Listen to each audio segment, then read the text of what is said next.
The sound was sharp and thin, like glass breaking in the dark.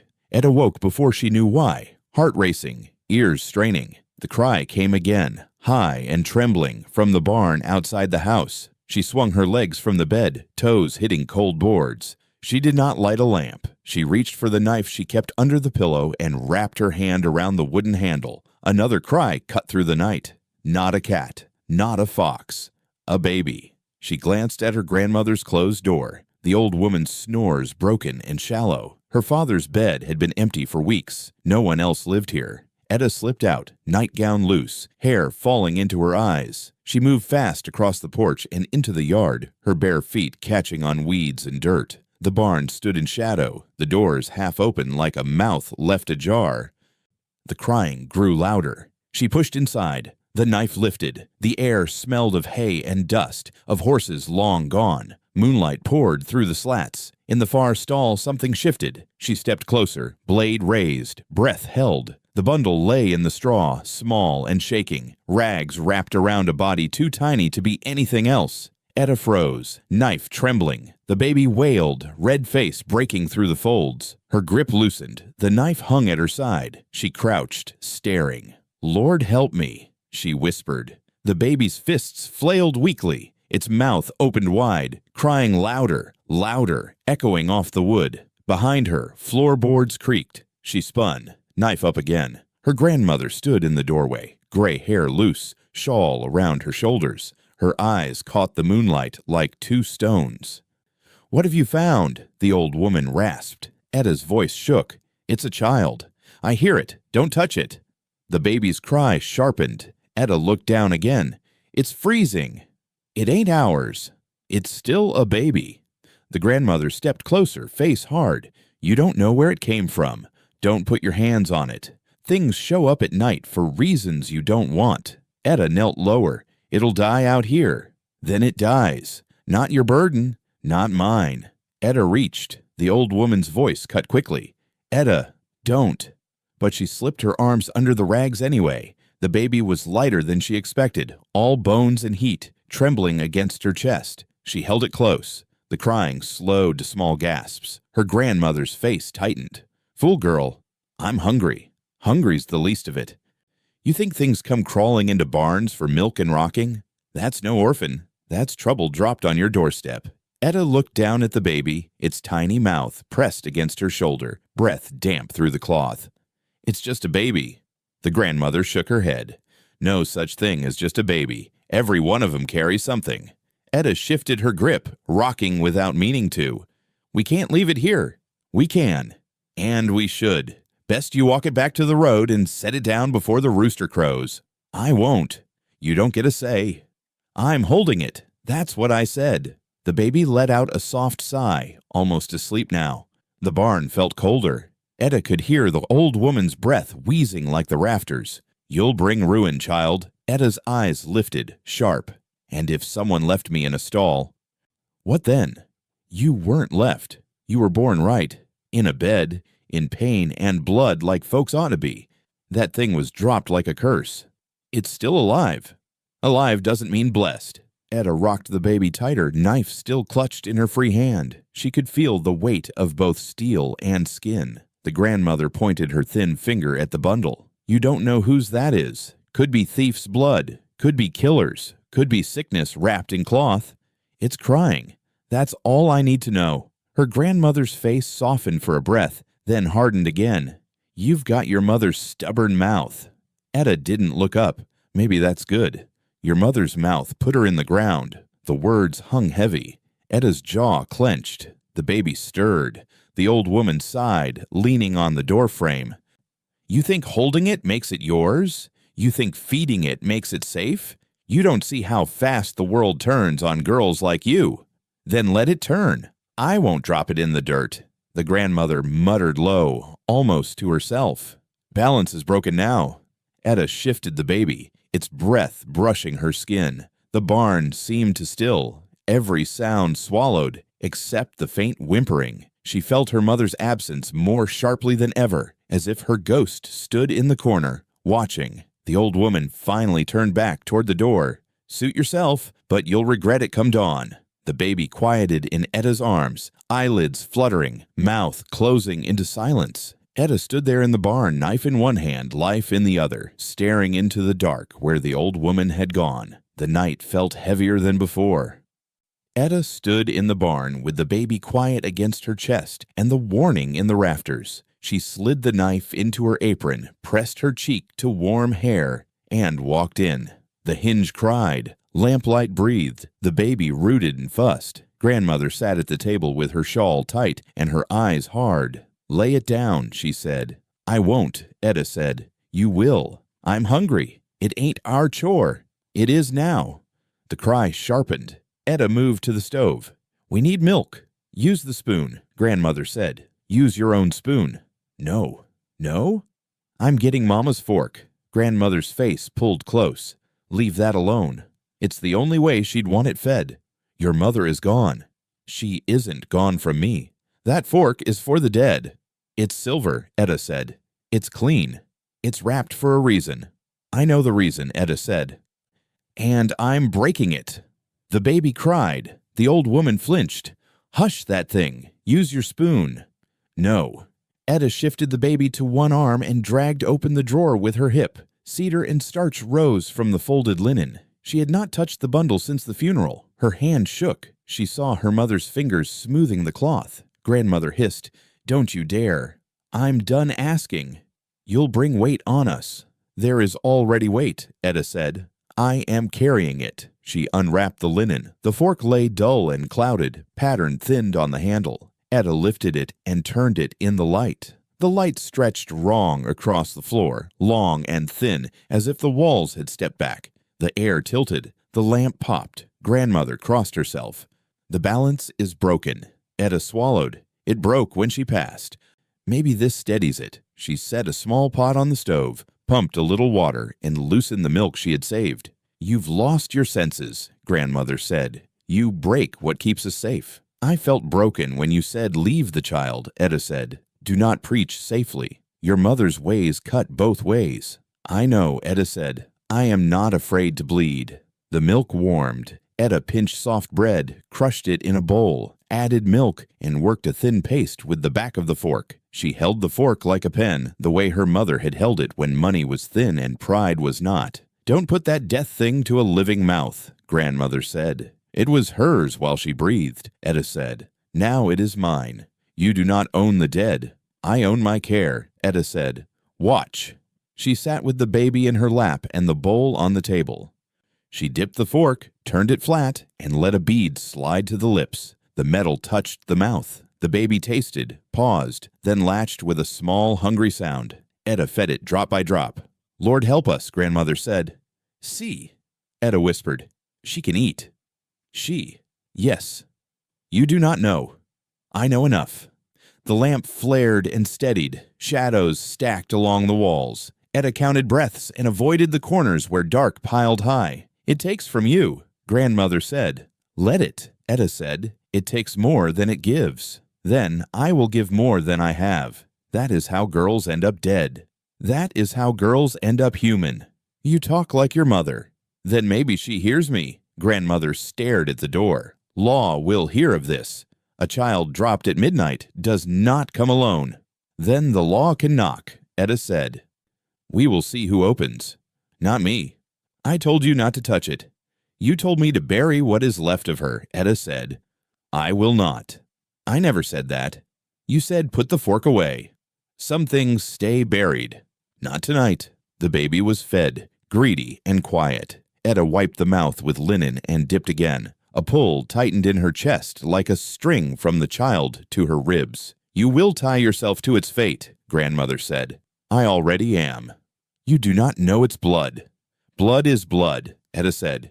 "It cries the same." "Blood remembers," the old woman said. "Then let it remember I held it." Etta studied the fork and the shine of milk on silver. She saw her mother laughing under this lamp, holding the same fork. She saw the doctor's hat in the quiet after, and the house learning to whisper. The room felt full of that laugh. "You done?" Grandmother asked. "Almost," Etta said. "Say the words and put it back. I will clean it first." "Say the words." "No words," Etta said. "Just water." She rinsed the fork in the basin, dried it on her dress, and set it on the table within reach, not claiming and not hiding. Grandmother stared as if the tines pointed at her heart. "That thing draws eyes," she said. "Then let it draw mine. You have pride. I have a duty. You're a child. Not any more." The lamp hissed. The night pressed at the windows. Etta lifted the baby to her shoulder. The small hand opened and closed. The flame bent, though no wind moved. Shadows leaned too long. Grandmother pressed her fingers to her brow and spoke. "The balance is broken." Etta turned the child to face her. "We are fine," she said. "You are fed." The baby stared up, as if it knew her now.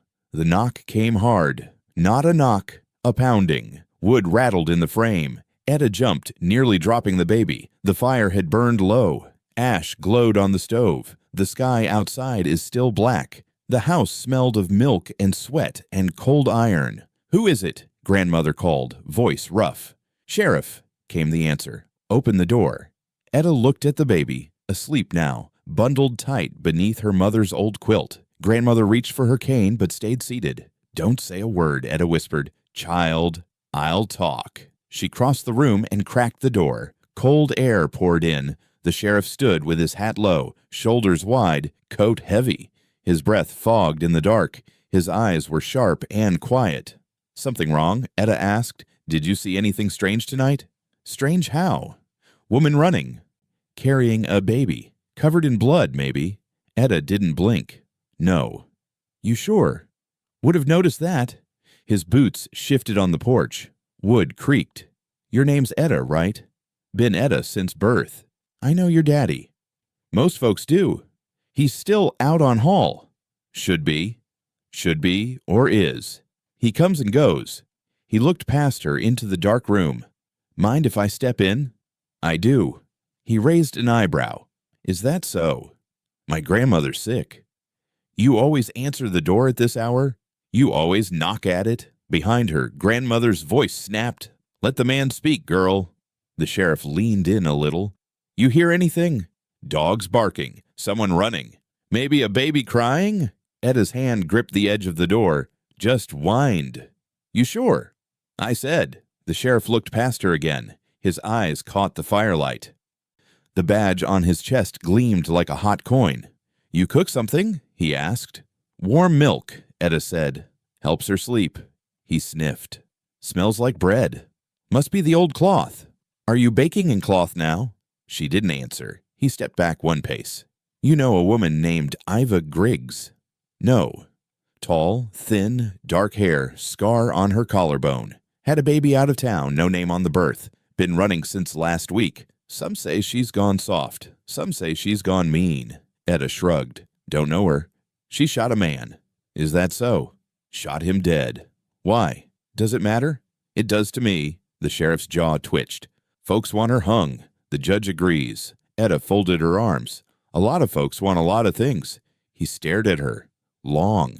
"You holding something under that blanket?" She smiled. "Wood for the stove." "You sure?" "Want to see." The sheriff paused. "No." "Then you got what you came for."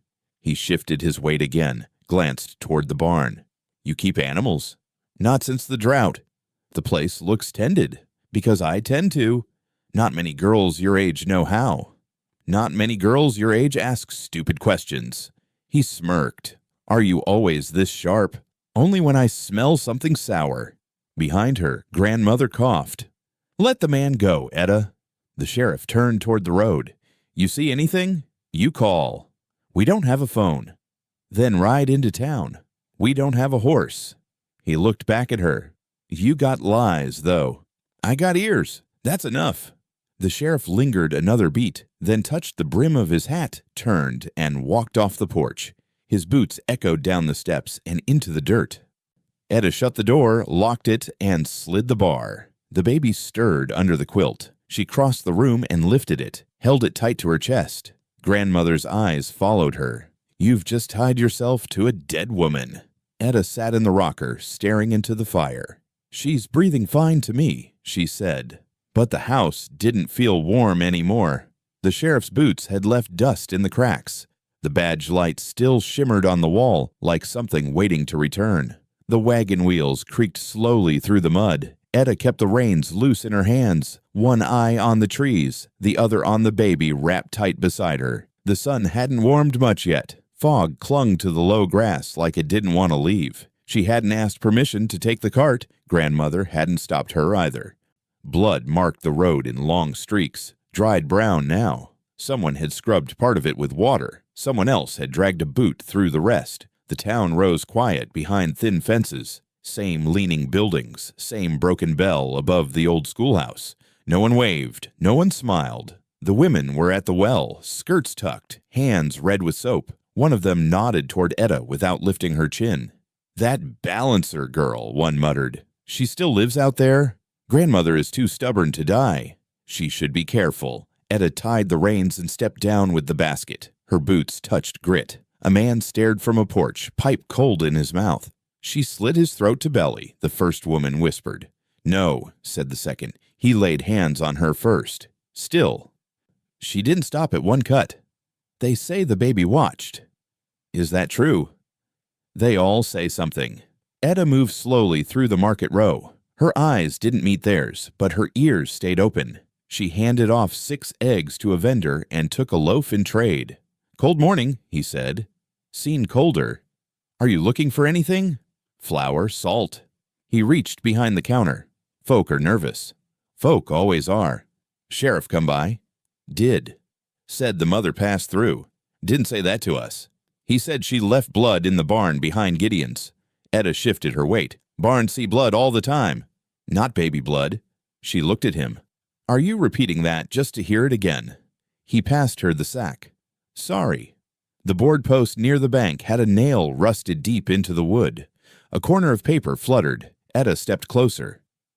The poster was old, part of it peeled and folded. Half a face stared out, eyes inked too dark, mouth tight, jawline rough with hurried sketching. A woman, no name, no reward, just the word, wanted. The other half was gone, torn off or stolen. Etta touched the edge of the paper. It crumbled under her fingers. "Shot him in front of the mill," a man on a bench said.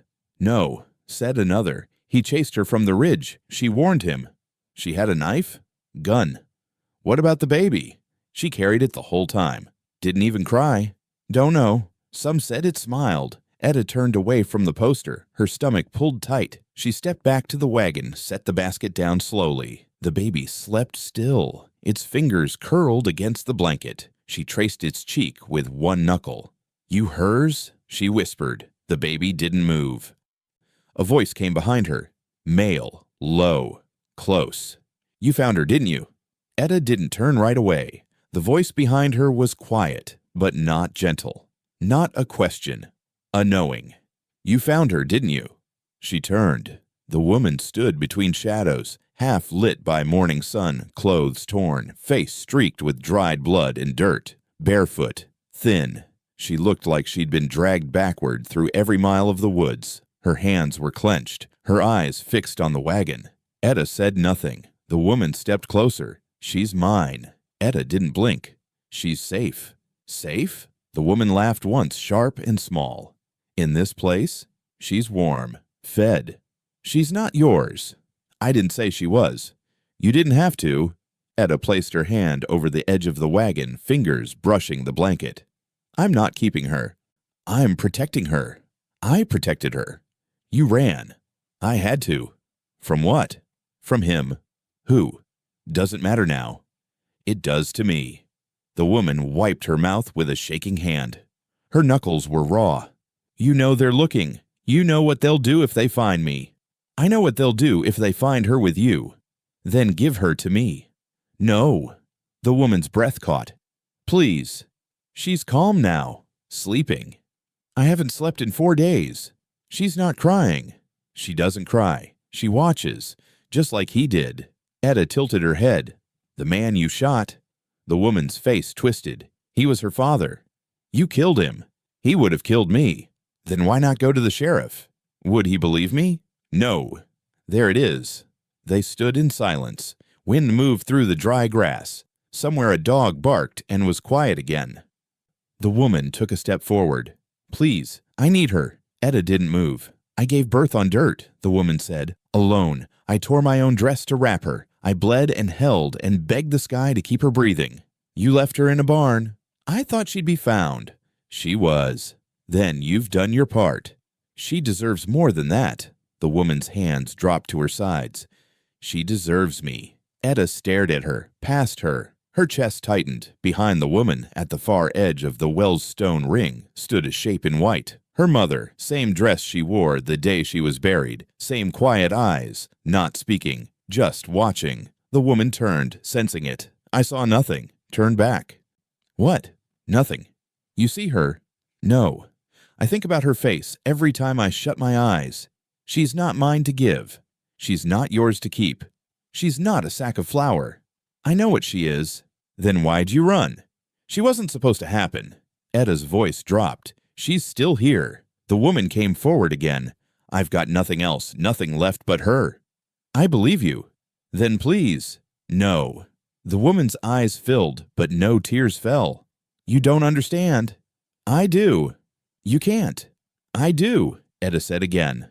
I held my mother's hand as she died. I fed your baby with her fork. What fork? The one she left behind. That doesn't make her yours. No, it makes her alive. The woman swallowed hard. You think I wanted this? No. You think I'm strong. You're still standing. You think that means anything? It means something to her. The baby stirred. The blanket moved. The mother stepped closer. Etta placed a hand between them. Just let me touch her, the woman begged. No, I won't take her. I don't believe you. Please, back up. Let me. Don't. The woman reached. Etta grabbed her wrist.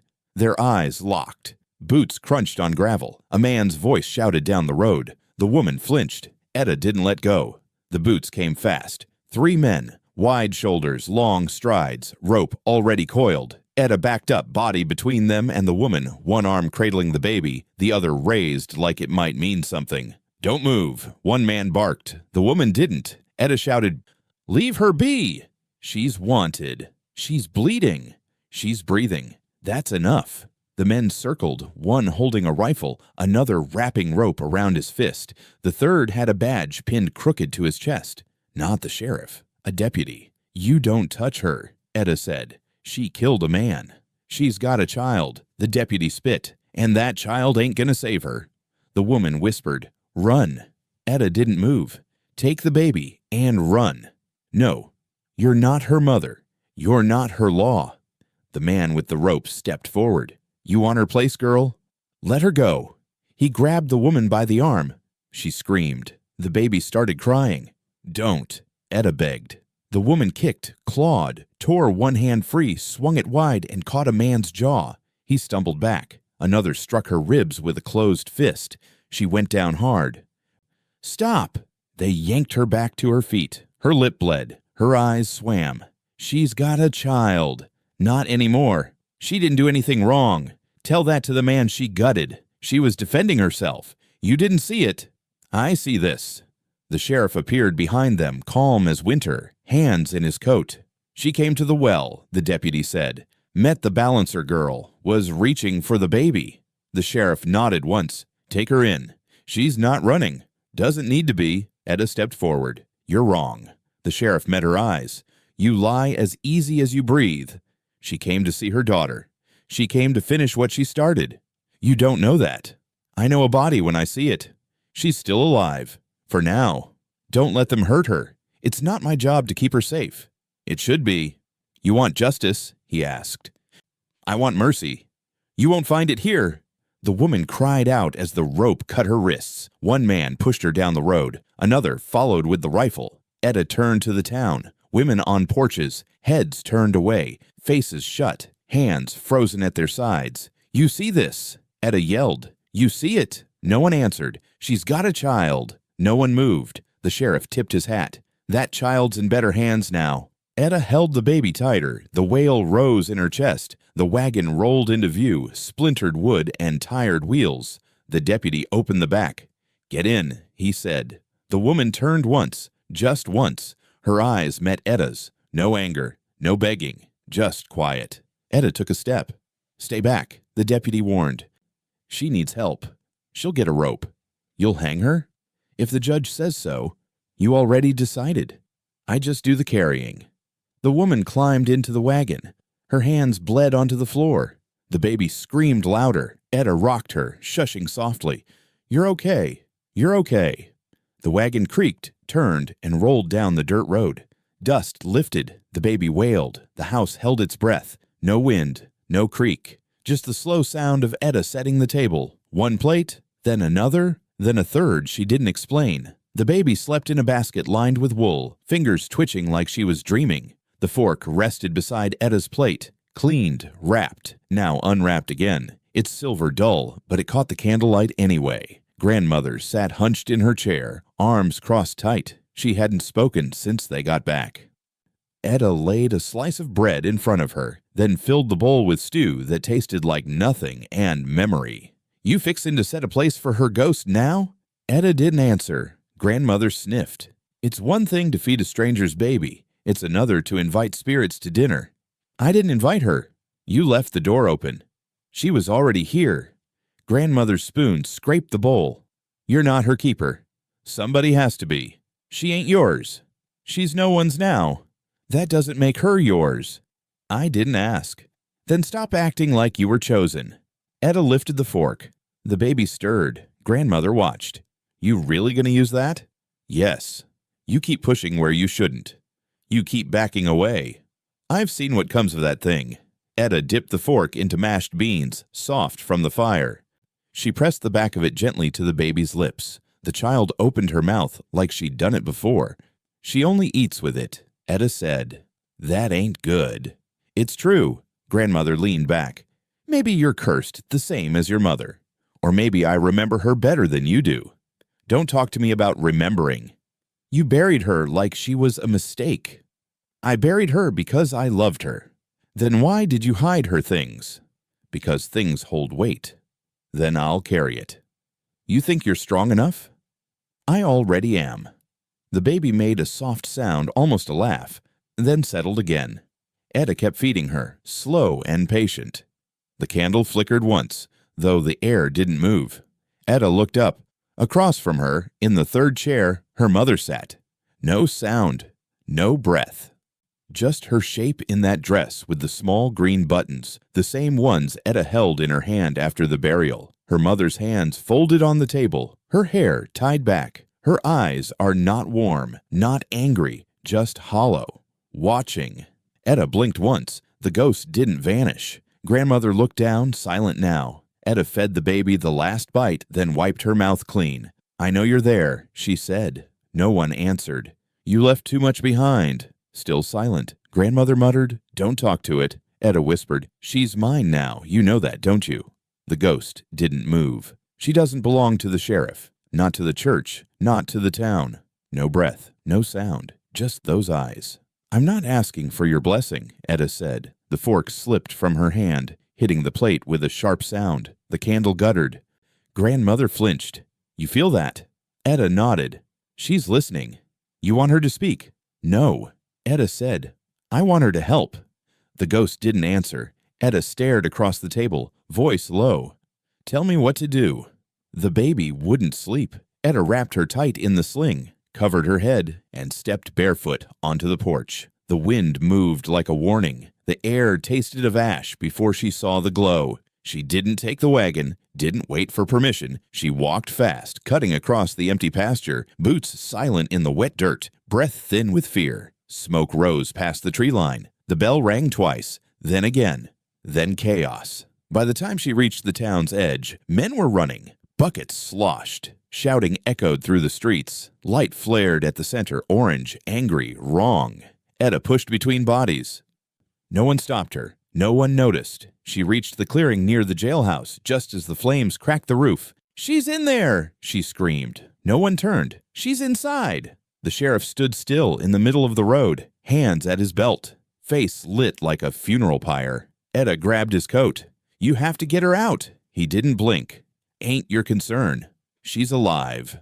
She was sentenced. She never had a trial. Don't need one if the fire finds her first. You can't let her burn. I'm not lighting the match. You might as well have. The sheriff shrugged her off. Step back, girl. She has a name. Not anymore. The baby stirred against her chest, face pressed to cloth. She's in a cell. There's keys. Then use them. No one's going in there. Etta looked around. Men threw buckets at the walls. But not near the door. No one tried to open it. They soaked the dirt. They shouted, but no one moved to save her. The windows blew out with a crash. Etta screamed, "She didn't kill him for fun!" She killed him all the same. She was trying to live. She made her choice. "I'll go," Etta said. The sheriff grabbed her arm. "You'll die. She's already dying. Then pray for her."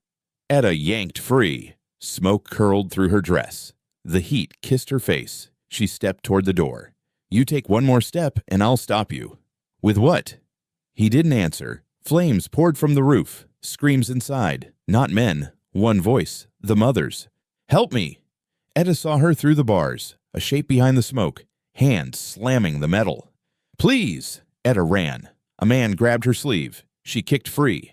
Got to the steps. The roof split. Fire dropped. The woman vanished in the light. The scream cut off. Etta froze. Everything went quiet but the crackle. The sheriff didn't move. The men didn't cheer.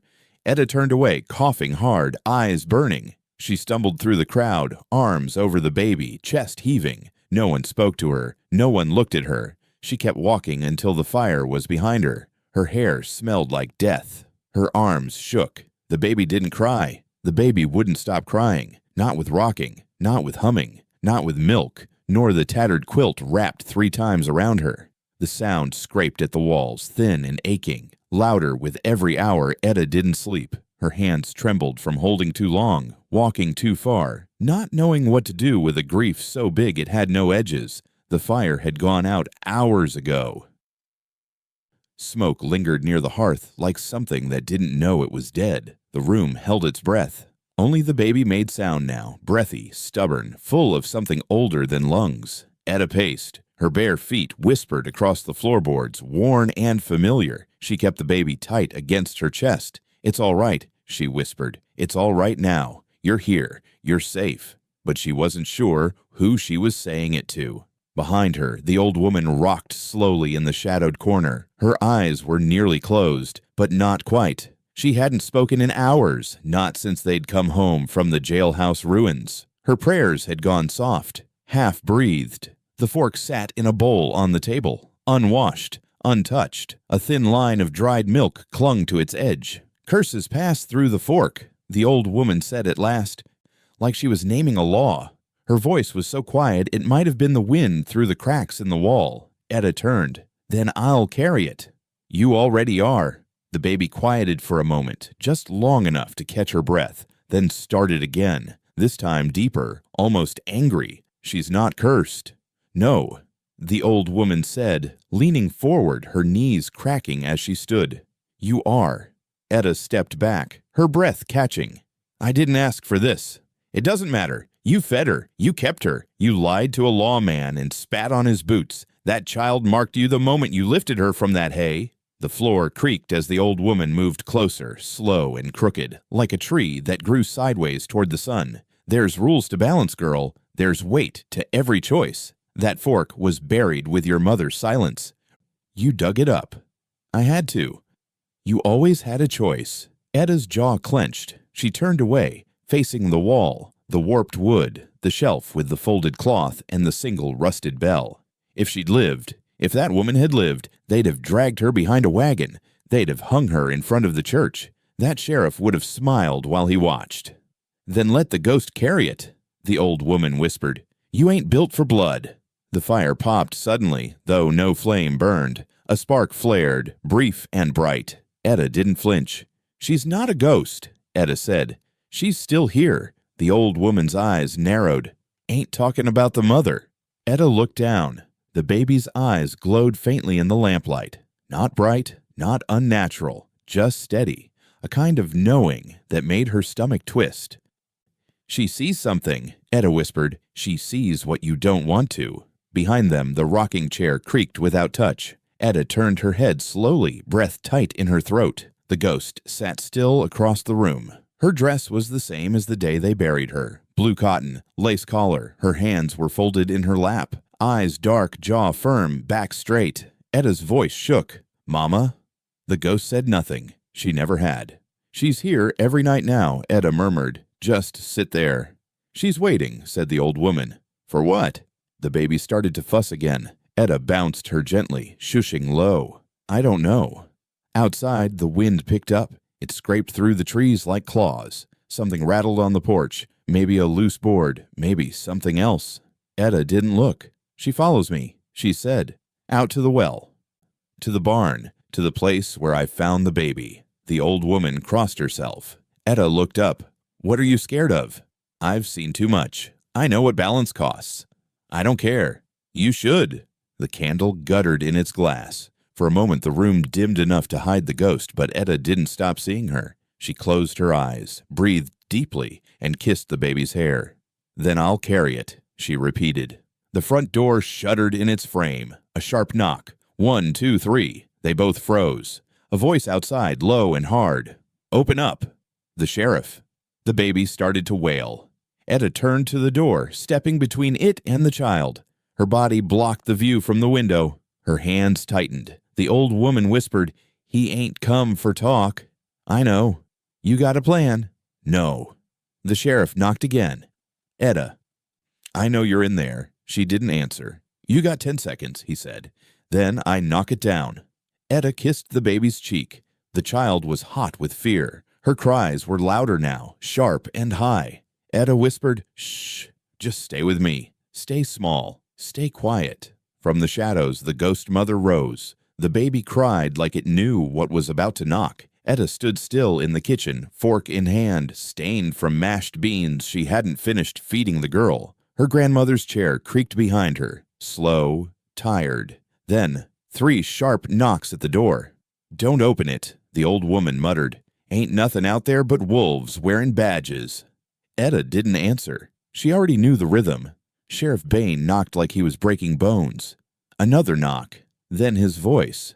"Open the door, Etta. Just you and me." Etta moved. Slow but certain. Baby still wailing behind her on the table, wrapped in flannel. She cracked the door. Just an inch. Sheriff's hat tilted. Rain soaked his shoulders. "You know why I'm here?" "No," she said. "Don't lie." "I'm not." He squinted.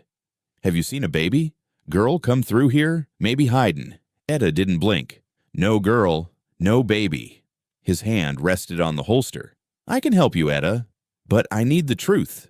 There ain't nothing here I need help. You got a way of steppin' into trouble without even movin' your feet." "She's sleepin'," Etta said, and instantly bit her tongue. The sheriff's eyebrow lifted. "She?" he said.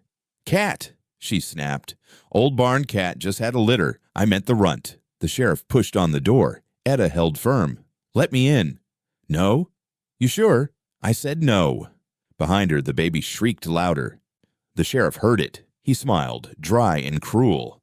"Ain't no cat screams like that." Etta stepped outside and slammed the door shut behind her. Rain slapped her hair flat. "You got no right," she said. "I got everything right. Law's behind me." "No law backs a man who lets a woman burn." He stiffened. "She murdered a man. Or defended herself. Ain't no difference when the man's dead either way." "That ain't your decision. And it sure as hell ain't yours." He looked past her to the window. "I can offer you protection, a place to go, food, warmth. No one'll touch you." "You mean the jail." "If it comes to that." Etta stepped closer. "You come here with talk of safety, but you smell like smoke." "That ain't—" "You let her burn. You watched. She broke the law." "She broke something, sure." "But maybe it wasn't the law." The sheriff's hand twitched on his belt. "Give me the child, Etta." "No." "She ain't yours." "Neither is she yours." He studied her face, then spat in the dirt. "You protect her, you go down with her." "Then I go down." Behind the door, a creak. The old woman. "Girl," her voice cracked. "Don't be stupid." "Shut it, Gran." "She's cursed," the old woman called. "That child ain't clean." Etta didn't move. The sheriff looked like he might lunge. "I got dogs," he said. "I got men." "I got a fork," she answered. He barked a laugh. "You gonna stab me with your mama's silver?" "If I have to." He stepped closer. "Last chance, Etta." Etta reached for her waistband. The fork gleamed, tarnished but ready. The baby cried again, high, wild. The sheriff flinched. "She doesn't like you," Etta said. "You think this ends with a stare-off?" "No," she whispered. "I think it ends when you turn around." He stared at her for a long time. The rain hit his hat. Somewhere, thunder rolled. Behind the door, the grandmother muttered, "Lord have mercy." The sheriff's boots backed away. "You're making a choice, Etta," he said, voice cold. "I already made it." He nodded once, then turned and stepped off the porch. Etta didn't breathe until his shadow disappeared. Then she stepped back inside, locked the bolt, and leaned her head against the wood. "He'll come again," her grandmother said. "Let him. You'll lose everything." "I ain't got nothing to lose." The old woman folded her arms, voice quieter now. "You're tied to that baby like a stone to the neck. She's mine now. She's a weight. She's a promise." The baby calmed in the lull. Etta crossed the room, lifted her gently from the table, cradled her close. "I won't let him touch her. You don't even know her name. I'll give her one." The fire snapped. The room felt colder despite the flames. "You better run," her grandmother whispered. "I know. You better run tonight." "I said I know." She looked at the baby, who blinked once, then closed her eyes again. Etta kissed the top of her head. "We leave at first light." "No." The old woman rasped. "You leave now." Etta turned to her. "What?" "Boots in the distance. I hear 'em. Dogs, too." Etta listened. Faint, but coming. The sheriff didn't walk far.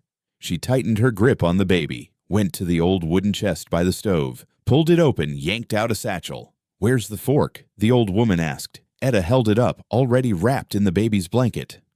"Take the east trail, through the pines." "I know." Her grandmother stared at her for a beat longer. "Don't come back." Etta looked at her. "I never planned to." She stepped out into the night, the storm, the dirt path that led past the tree line. Behind her, the door shut soft. No goodbye, just the creak of wood and the echo of prayers too late to change a damn thing. The baby's breath was shallow against Etta's chest, her tiny mouth pressed to the fabric of Etta's coat, damp with spit and milk. Trees surged up around them like black walls. The moon had sunk behind the ridge, and only her memory knew which way was north. She moved fast. Not quiet, just fast. Behind her, the dogs cried out again, closer this time. She didn't look back, couldn't. Her boots hit wet leaves and pine needles. Her arms ached. The baby stirred, and Etta pressed a kiss into her hair. "Shh," she whispered. "Just stay with me. We ain't done yet." She crossed a narrow log bridge slick with moss, nearly lost her footing, caught herself with one hand. The fork, gripped tight in the other, clanged against the wood. Voices behind her now. "She's headed north." "Don't let her make the creek." Branches slashed at her arms. Roots snagged her skirts. She didn't slow. Not for blood. Not for thorns. Not for breath. "God help me," she hissed. The baby whimpered. "You hush now. You hush. You hear me." The baby did. Something cracked loud behind her. A gunshot. Bark exploded off the trunk just left of her ear. She ducked, stumbled downhill, knees screaming, breath coming ragged. The fork stayed in her grip. "I ain't letting you take her," she muttered. "Ain't none of you taking her." She reached the creek. Mud sucked at her boots. Water surged over her ankles. Cold. Too cold. The baby squirmed. She held tighter. Another howl. Then a growl. Sharp. Close. She turned.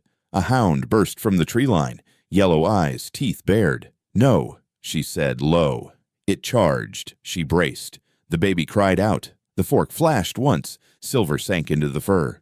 The hound fell. She stared at it, panting, shaking. Blood in the water, on her hands, on the baby's foot. "I didn't want to," she said. "But you left me no choice." She pulled the fork free, stared at the stain on the tines. For a moment, she swore the handle pulsed warm. Behind her, the water rushed. Around her, the forest groaned. Above her, a shadow moved. Etta looked up. Her mother stood just across the creek, pale, watching. "Show me," Etta whispered. "Where do I go?" The ghost lifted a hand, pointed. Etta turned. "Keep going." She ran until her legs burned, until her breath tore raw through her throat, until the baby had gone quiet again, cheek against her collarbone. Then the trees opened, a break in the pines, a narrow clearing. Moonlight spilled across the grass. She collapsed onto her knees. "Just for a second," she told the child. "Just for a second." She rocked her. The baby didn't cry, didn't blink, just watched her with wide, unblinking eyes. Eyes that looked like someone who'd seen too much too soon. "I'll keep you safe," Etta whispered. "I swear it." From behind, faint through the woods, the men's voices called again. "She's close! Search the holler! Watch the ridge!" Etta rose. "We move." The baby made a soft sound. "I know. I'm tired too." She turned toward the narrow deer trail to the east, the one that curved around the mountain bend. No one from town would know it. Her mother's ghost didn't follow, but she felt her presence, like breath in her ear, like footsteps not her own. "I hear you," Etta muttered. "I know." She moved quieter now. The baby hummed low, soft. Her tiny fingers curled in Etta's torn collar. The fork clinked against Etta's thigh with every step. She crossed under fallen branches, stepped over rotting logs. Her knees shook, but she didn't stop.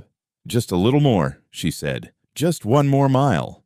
Behind her, the hounds grew fainter. Ahead, the sky lightened, just barely. It's almost dawn. She found a dry patch of ground beneath an ancient pine, roots exposed like ribs. She sat back to the trunk. The baby stirred. "You want to eat?" Etta asked. She reached into the satchel, found a crust of cornbread wrapped in cloth. I broke it, fed a corner to the baby, softening it with her spit. The baby sucked at her fingers. "You're strong," Etta said. "Just like her, just like me." She touched the fork. It glinted in the gray light. Clean now, almost. "Maybe it always ends in blood," she whispered. "Maybe it has to."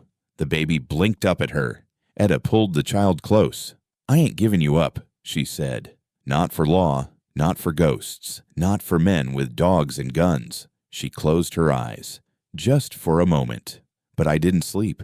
The wind shifted, and the sheriff's voice, faint now, called from the trees.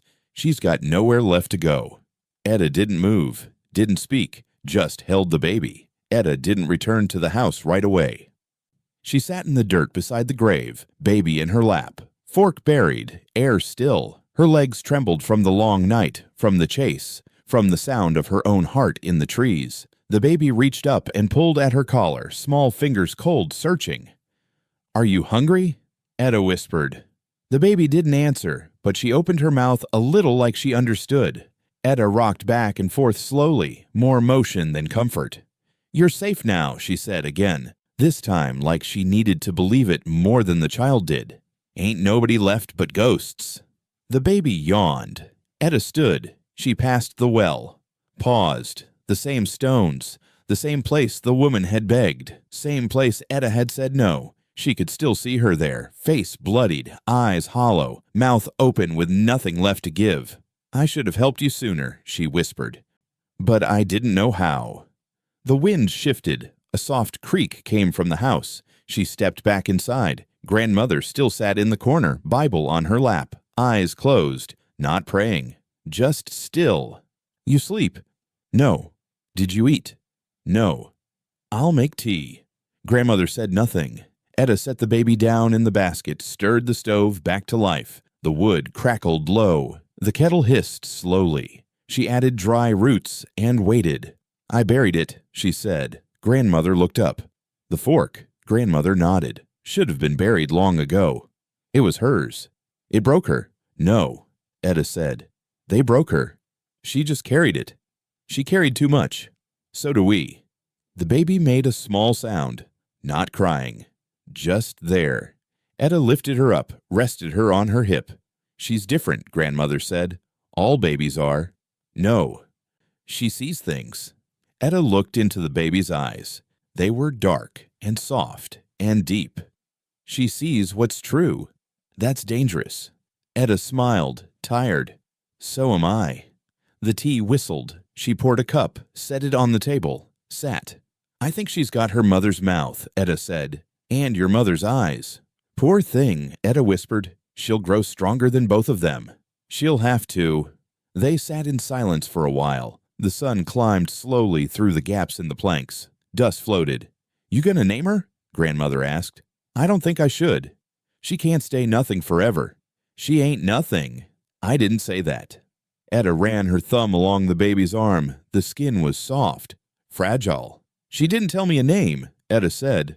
"The mother. If she ever had one. Then you name her." "I don't want to name her like she's mine." "She is. She belongs to herself." "Then name her for that." Etta thought. "Clara," she said. "Clear, strong." "Clara," Grandmother repeated. "That'll do." Etta kissed the baby's head. "Clara," she whispered. "Welcome." Later, Etta went outside again. She took a bucket to the creek, filled it, washed the blood from her arms.